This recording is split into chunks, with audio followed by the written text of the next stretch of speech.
তখন রাত 4:15 মসজিদের মাইকে ফজরের আজান হচ্ছে। আমি যখনই উঠতে যাব তখনই আমি খেয়াল করলাম আমার পাশ দিয়ে একজন শুয়ে আছে। কিন্তু এটা তো কথা ছিল না, আমার রুমে তো আমি একাই থাকি, আমার রুমে তো আর কেউ থাকে না।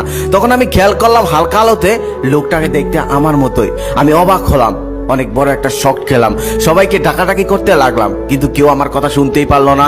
কিছুক্ষণ পর আমার রুমে আমার বোন আসলো, লাইট অন করেই আমাকে ডাকতে লাগলো, বললো ভাইয়া ভাইয়া ওঠ, ফজরের নামাজে যাবি না? এই বলতে বলতে সে শুয়ে থাকা ব্যক্তিটার কাছে গেল, কিন্তু আমার কাছে আসলো না।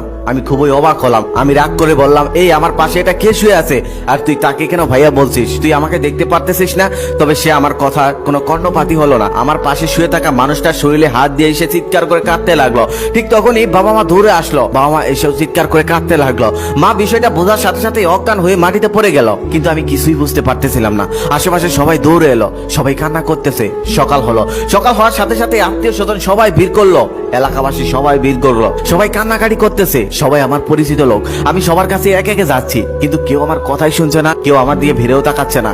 সবাই ওই লোকটাকে নিয়ে ব্যস্ত, যে লোকটা আমার মতো দেখতে। আমি বুঝতেছিলাম না এগুলো কি হচ্ছে। আমি তখন একটা জিনিস ভেবে অবাক হলাম, গতকাল আমি অসুস্থ ছিলাম, আমার হালকা জ্বর ছিল, ঠান্ডা ছিল, কিন্তু আজকে আমার মনে হচ্ছে আমি পুরোপুরি সুস্থ। আমার শরীরটা একদম তুলার মতো নরম। মসজিদের হুজুর আসলো সেই লাশটাকে গোসল করানোর জন্য, তার সাথে আরো একজন লোক আসলো। সে আফসোস করে বলতেছে, আরে কালকেও লোকটা ভালো ছিল, কি টাকরা যুবক, হঠাৎ করে মৃত্যু এসে গেল। মৃত্যু কত সহজ। আমি কথাগুলো সব শুনছিলাম। তারপর তাকে গোসল করানো হলো, গোসল শেষ করে তাকে কাফন পরানো হলো, কাফন পরিয়ে তাকে খাটিয়ে রাখা হলো, আর মসজিদ থেকে একটা কালো কাপড় এনে তাকে ঢেকে দেওয়া হলো। সবাই এক নজর করে দেখছিল আর আফসোস করছিল আর কান্না করছিল। বাড়িতে কান্নার ঢল, কিন্তু আমি কিছুই বুঝতে পারতেছি না, কেউ আমাকে দেখতে পারতেছে না, সবাই ওই লাশটাকে নিয়েই ব্যস্ত। মা তো সেই অজ্ঞান হয়ে আছে কালকের থেকে, জ্ঞানী ফিরতেছে না। তারপর লাশটাকে নিয়ে যাওয়া হলো ঈদগাতে, সেখানে জানাজার জন্য। সেখানে মানুষের অভাব নেই, পা রাখার জায়গা নেই। বাবা কিছুক্ষণ কথা বলার পর মসজিদের হুজুর বয়ান করলো। বয়ান করার পর জানাজা সম্পূর্ণ হলো। জানাজা শেষ করার পর তাকে কবরের সামনে নিয়ে যাওয়া হলো, কবর দেওয়া হলো। কবর দেওয়া শেষ করার পর সবাই তার রাতটার মাগফিরাতের জন্য দোয়া চাইলো। দোয়া চাওয়ার পর সবাই একে একে চলে গেল, শুধু বাবা যেতে চাইলো না। তারপর বাবাকে কয়েকজন ধরে টেনে টেনে নিয়ে গেল। ঠিক তখন আমি একা হয়ে পড়লাম।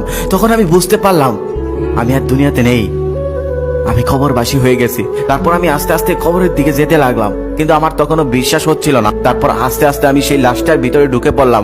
আমি যেন আবার নতুন করে প্রাণ ফিরে পেলাম, কিন্তু একই, আমি তো অন্ধকার কবরে। তখন আমি জোরে জোরে চিৎকার করতে লাগলাম, হে আল্লাহ, আপনি আমাকে আরেকটা বার সুযোগ দিন। আমি কখনোই নামাজ ছাড়বো না, আমি কখনোই রোজা ছাড়বো না, আমি কখনোই মসজিদ ছাড়বো না।